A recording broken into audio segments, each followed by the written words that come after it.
I adjusted the sleeve of my sleek navy sheath dress, a vintage Dior that looked understated enough for them to assume it came from a discount rack, as I approached the sprawling Montrose estate for our monthly family dinner. The 1920s Tudor-style mansion gleamed under the soft glow of the Houston skyline, its ivy-wrapped walls hiding a truth none of them could imagine. "Oh, look who finally made it," my stepsister Harper's voice carried across the marble foyer, thick with disdain. "Did you use the staff entrance like last time?" I almost laughed. If only they knew the property deed had been sitting in my private safe for 2 years. Montrose Manor wasn't theirs anymore, it was mine. "Sorry, slipped my mind," I murmured, playing the role I'd perfected since Dad's passing 7 years ago, the overlooked stepdaughter who managed a few rental units. They had no clue that my company, Sterling Urban Holdings, oversaw $4,600,000,000 0 cents in luxury assets, including this mansion, their favorite restaurants, and half the office towers Harper bragged about frequenting. "We'll try to remember," my stepmother Eveline said coolly, flashing a diamond choker clearly fresh from Cartier. I noticed, but didn't comment. She didn't know that every purchase she flaunted was paid for in rent. To me. Dinner unfolded as usual. My stepbrother Chase boasted about acquiring a prime property in the energy corridor, 3 office complexes I'd quietly bought last year through a shell firm. Harper showed off her new penthouse with sweeping city views, oblivious that I owned the entire building. "Savannah, darling," Evelyn purred, her tone dripping superiority. "Be a sweetheart and help the staff serve dinner." I glanced at Rosa, the head housekeeper. She met my eyes and gave the faintest smile. She knew exactly who signed her paychecks, and the paychecks of everyone in this room, indirectly. "Of course, Evelyn," I said smoothly, stepping toward the kitchen. My phone buzzed. "Eviction notice is ready. Just say the word." "Perfect." As I returned, Chase was mid-sentence. "There's this new development, the Lexington Tower. I'm planning to buy in." I took my seat, biting back a laugh. Lexington Tower? Acquired last month. By me. And his lease? Up for renewal next week. "Ambitious," Eleanor said slowly, her tone dripping with doubt about her son's so-called business ventures.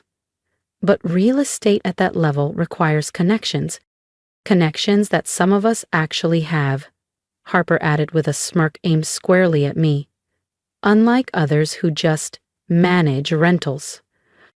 If they only knew my rentals included half the luxury properties in downtown Chicago, that their glossy lifestyles rested on leases I controlled." "Speaking of properties," Chase chimed in, swirling his wine, "did you hear about Montrose Manor? Apparently it was sold 2 years ago to some mystery investor. Dad's old friend mentioned it at the club." Eleanor waved a manicured hand. "Nonsense. We'd know if our home had been sold. We have an ironclad lease." "Actually," I said quietly, unable to resist, "the property did change hands. The records are public." "And how would you know?" Harper sneered. "Been filing papers at the county office?" "I read about it," I replied softly, watching their faces pale. "Real estate is my job." "Managing a few rentals isn't real estate," Chase scoffed. "Leave the serious talk to the adults." I thought about the file waiting in my office. 3 years' worth of documented lease violations, complaints from neighbors, and unauthorized renovations. Everything I needed to evict them legally from my property. "More wine, Savannah," Eleanor commanded sharply. "And do try not to spill. These linens cost more than you make in a month." The linens were mine. So was the table, the chandelier, and the Tudor mansion they thought was theirs. Bought quietly through one of my holding companies after Dad's death, right after they forced me out of my childhood home. My phone buzzed, a message from my assistant.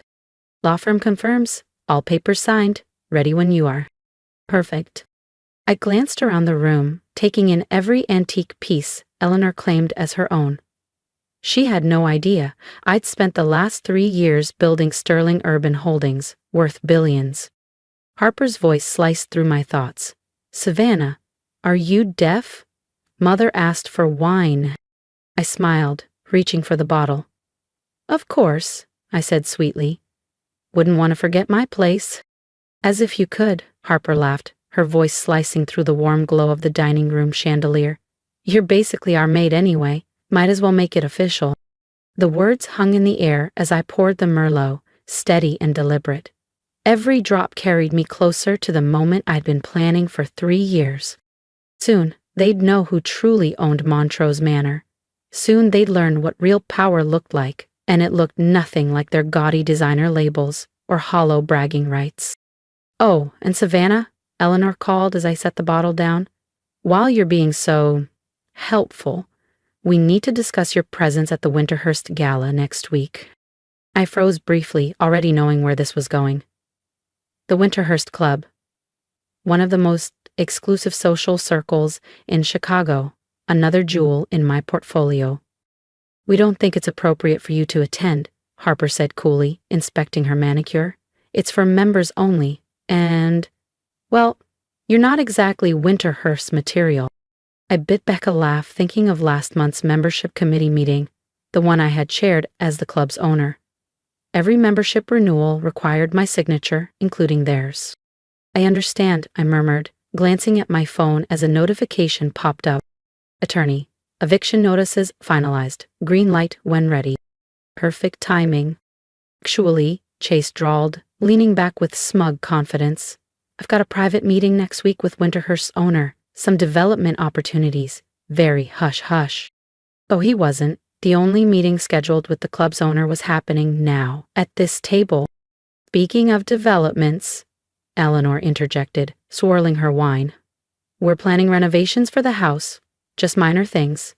Knocking down a few walls, adding a conservatory." I studied her, calm and silent, as she detailed plans that violated every zoning regulation and their ironclad lease. "That sounds ambitious," I said softly. "Did you check with the owner?" Harper barked out a sharp laugh. "As if we need permission to improve our own home. That mystery investor probably hasn't even seen the place." The doorbell chimed, echoing through the grand hallway. "Right on schedule."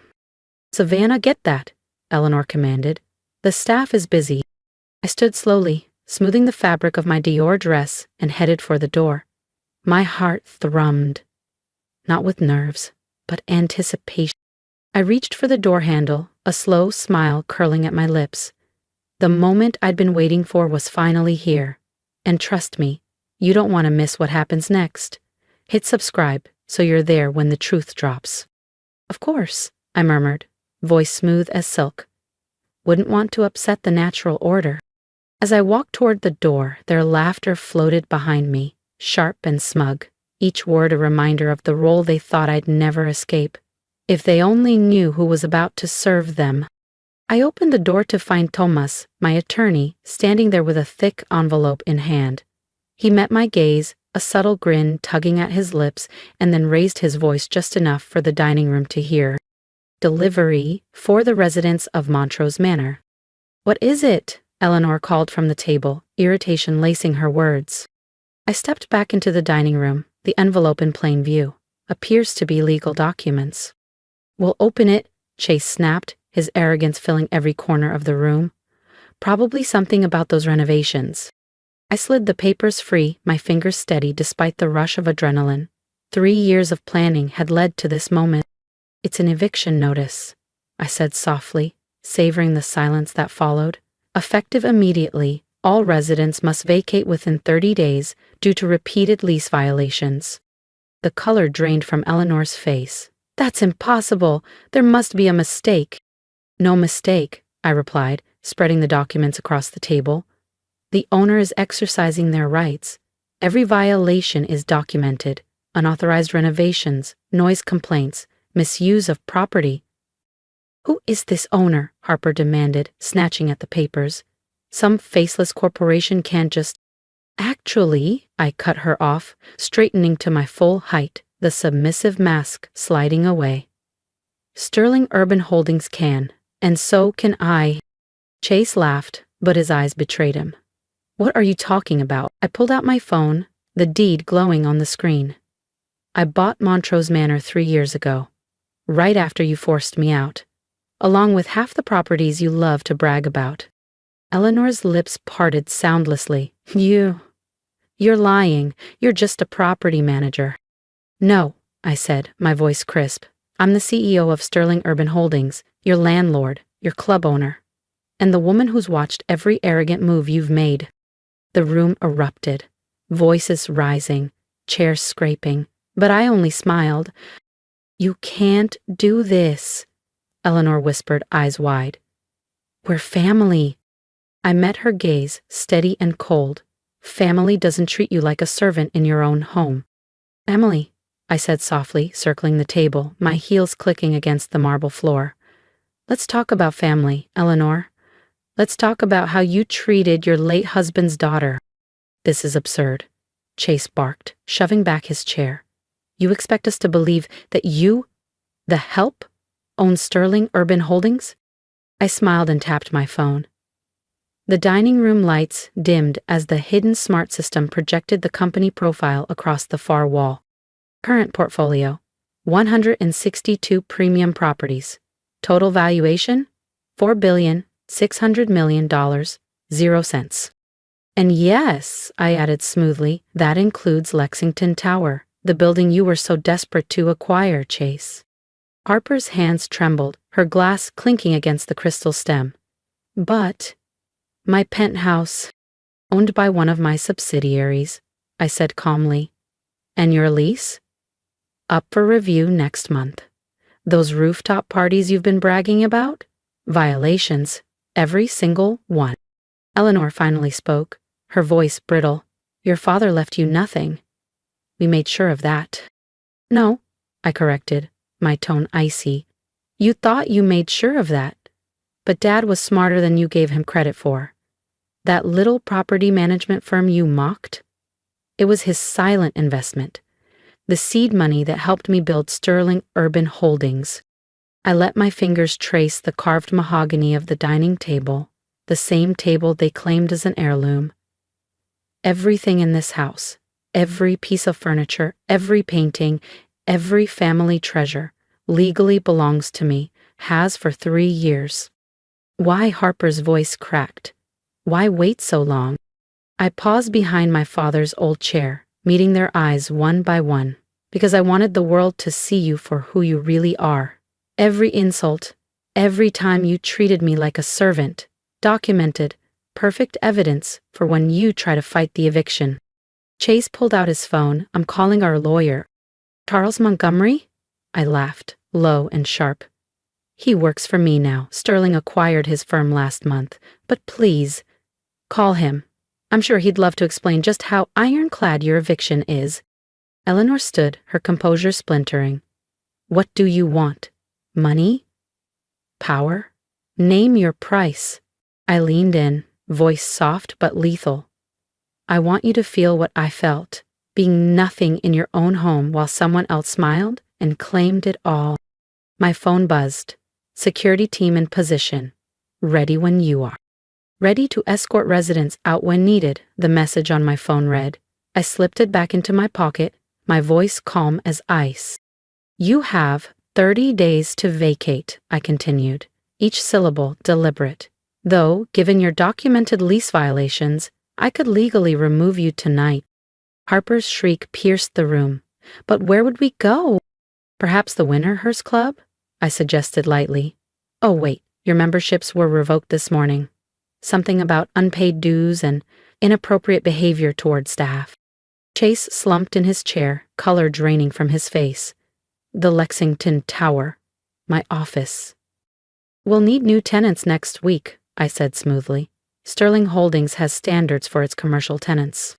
Eleanor made one final attempt, her voice trembling. Savannah, please, we can work something out. We're still family. Family? I echoed, the word tasting bitter on my tongue. Like when you made me use the service entrance? When you told the staff I was just another maid? When you erased every trace of my father from this house?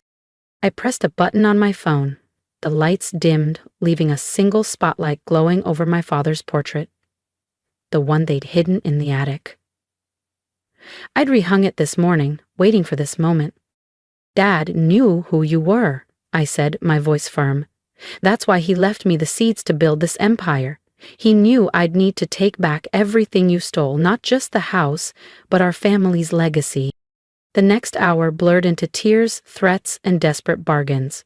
They offered money they didn't have, connections they couldn't keep, anything to hold on to a crumbling illusion. Your personal belongings will be cataloged and stored, I informed them. Everything else, the furniture, artwork, jewelry you claimed as family heirlooms, stays with the house, its rightful owner. You'll regret this, Chase spat, voice shaky. No, I said, rising from my chair, smoothing the fabric of my Dior dress. I've enjoyed every second of this. Every time you dismissed me, every time you broke a rule thinking no one noticed, it all led here. I paused at the doorway. 30 days isn't long to dismantle a life built on lies. They stumbled toward the hall, stunned, and broke in. Oh, and Eleanor? I called after them, voice sweet as poison. Use the service entrance on your way out. Wouldn't want the neighbors to see you leave in disgrace. The gaudy renovations they had slapped onto Montrose Manor were the first to go. Glass walls, tacky chandeliers, cheap imitations of grandeur, gone. My father's curated art collection now hung proudly in its rightful places, his leather-bound books lining the shelves of the study he once cherished. My study now. I watched through security feeds as they packed their designer labels into battered cardboard boxes. Luxury looked different when it was stripped of context, especially when the house behind you was never yours. A year later, I sat in that same study, reviewing Sterling Urban Holdings' latest portfolio report, $4,600,000,000, 0 cents in assets.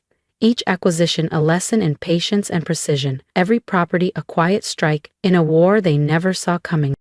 Eleanor and her children had retreated to a cramped suburban apartment, the only place they could afford without their fabricated connections. Chase's real estate empire had shrunk to a desk in a second-rate agency. Harper's influencer feed had gone silent. Without my buildings as her stage, her followers evaporated like smoke. Maria entered with an envelope, another letter from Eleanor, pleading for reconciliation, for just one more chance. I slid it into a folder labeled Consequences, without breaking stride in my work. The house felt different now, lighter, cleansed of their poison. My father's portrait looked down from its rightful place, his eyes steady, as if saying, I knew you could do this. That evening, I walked the polished halls of Montrose Manor, my home now in every sense. I thought about power and its disguises. They wore theirs on their sleeves. Flashy cars, glittering clubs, performative wealth. But real power doesn't announce itself. Real power is quiet. It waits. It builds. I paused by the service entrance, the one they forced me to use for years, and let a slow smile spread across my face. Because sometimes the sweetest revenge isn't in evicting your enemies from their home. It's letting them discover it was never theirs to begin with. And the most satisfying victory? It isn't the reveal.